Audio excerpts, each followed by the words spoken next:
Le débat à l'Assemblée nationale autour de la loi programmation militaire pour la période 2024-2030 va débuter. Il s'agit ni plus ni moins du budget des armées. Ainsi, le gouvernement propose la somme de 413 milliards d'euros sur 7 ans. Malgré tout, le montant de l'enveloppe reste un sujet de désaccord majeur. En effet, elle se montre plus généreuse que celle du précédent quinquennat. 295 milliards pour 2019-2025. Mais cette dernière soulève des questions quant à l'évolution de la politique de défense française. D'un côté, le gouvernement défend ce budget comme une nécessité pour moderniser les armées. La liste des ambitions est longue: modernisation de la dissuasion nucléaire, amélioration du traitement des troupes, renouvellement du matériel, investissement dans le cyber, le spatial et la maîtrise des fonds marins. Pour faire face à l'inflation, une trentaine de milliards d'euros ont aussi été réservés. En 2017, la loi consacrait le 23 mai comme journée nationale en hommage aux victimes de l'esclavage, l'aboutissement d'un long parcours car les revendications pour célébrer cette date avaient commencé en mai 1998. 25 ans après cette marche du 23 mai, la journée nationale se déroule cette année dans les jardins du ministère de l'Outre-mer, Rue Oudinot à Paris. Les temps forts de ce Limier Bayo sont à suivre tout au long de la journée sur Radio Mayuri Campus et sur nos réseaux sociaux. Répondant à l'urgence climatique, Elisabeth Borne a présenté son plan ambitieux de réduction des émissions de gaz à effet de serre pour atteindre une baisse de 55% d'ici 2030 par rapport au niveau de 1990. Chaque secteur de l'industrie au transport est impliqué dans cette stratégie ambitieuse pour préserver l'environnement. En tant que principal secteur émetteur de gaz à effet de serre en France, les transports sont au cœur de la réponse à l'urgence climatique. Le plan souligne l'importance de l'électrification des véhicules, du télétravail et du covoiturage pour réduire les émissions de 129 millions de tonnes de CO2 par an en 2022 à 92 millions de tonnes en 2030. Parallèlement, la décarbonisation de la logistique est envisagée avec des solutions telles que l'optimisation du chargement, les véhicules lourds électrifiés ou à hydrogène et la sobriété dans les marchandises. Depuis le samedi 20 mai 2023, le paysage du contrôle technique automobile a connu une modification de taille, l'intégration de 2 nouveaux critères de vérification. Ces points additionnels portant le total à 136 sont spécifiquement applicables aux véhicules récents, datant d'après 2019. L'une des nouvelles vérifications concerne la réglementation OBFCM, On-Board Fuel Consumption Monitoring.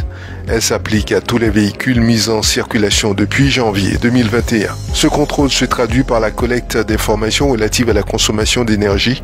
Ce contrôle vise à déterminer le rapport entre la consommation totale de carburant ou d'électricité et les kilomètres parcourus depuis l'immatriculation initiale du véhicule. Les particuliers seront concernés à partir de 2025 lors du premier contrôle, au bout de 4 ans. L'application de cette nouvelle réglementation pourrait se ressentir dans votre portefeuille. Les garagistes devront expliquer cette mesure supplémentaire, ce qui pourrait avoir un impact sur la facture finale. Quant à l'autre nouveauté, le contrôle de l'ECAL, système d'appel d'urgence équipant tous les véhicules neufs depuis 2019, il ne devrait engendrer aucun surcoût spécifique. Bonne nouvelle pour le secteur de la restauration, l'année 2022 a marqué une reprise historique avec une augmentation de 13,6% du chiffre d'affaires par rapport à 2019, dernière année avant l'épidémie de Covid-19. Et pour cause, on assiste à une hausse simultanée de 3 indicateurs, le chiffre d'affaires, le ticket moyen et le temps passé à manger, révèle le cabinet Gira Conseil en exclusivité aux médias France Snacking et Les Échos. Les restaurants indépendants qui constituent la majorité des établissements de restauration ont connu une croissance impressionnante de 15%. Les chaînes de restauration, elles, ont vu leur chiffre d'affaires évoluer de façon très disparate avec un déclin pour 30% d'entre elles, malgré une hausse moyenne de 22% pour l'ensemble des chaînes. En 2022, la tendance à la croissance se maintient malgré des signes d'essoufflement en mars et avril. Les prévisions restent optimistes, bien que les défis liés à l'inflation et à la saturation du marché persistent. La livraison, bien que gagnant en popularité, n'est pas encore devenue un réflexe pour la majorité des consommateurs. Depuis près d'un an, l'entreprise Petrobras attend une autorisation environnementale pour poursuivre ses études sur l'exploration pétrolière au large des côtes de l'Amapá. L'agence environnementale brésilienne IBAMA a finalement tranché et n'accorde pas cette autorisation. Cette décision a soulevé un tollé dans la classe politique amapaense favorable dans sa grande majorité au développement de cette activité au large d'Oiapoque. Le gouverneur Clécio Luis menace de se pourvoir en justice. Pour rappel, cette zone de forage de l'entreprise Petrobras se situe à 179 km d'Oiapoque. L'agence IBAMA invoque des incohérences sur la sécurité de l'opération qui impacterait très fortement la biodiversité des espaces marins en cas d'accident. La découverte de ces poches pétrolières proches de l'Amapá avait suscité un engouement au sein de la population qui espère beaucoup des retombées économiques. Carton plein pour la délégation guyanaise de taekwondo composée de 18 jeunes athlètes qui a trusté les podiums lors du championnat Antilles-Guyane et de l'Open de la Caraïbe 2023 qui avait lieu en Guadeloupe. Au total, ils reviennent en Guyane avec 22 médailles d'or, 7 en argent et 7 en bronze. Un palmarès impressionnant qui met en avant la bonne santé de cette discipline.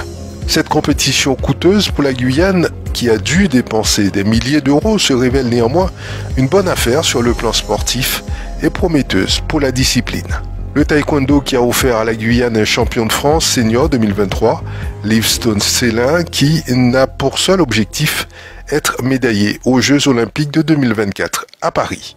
C'est la fin de ce flash, merci de l'avoir suivi. J'aurai le plaisir de vous retrouver demain sur Radio Mayuri Campus.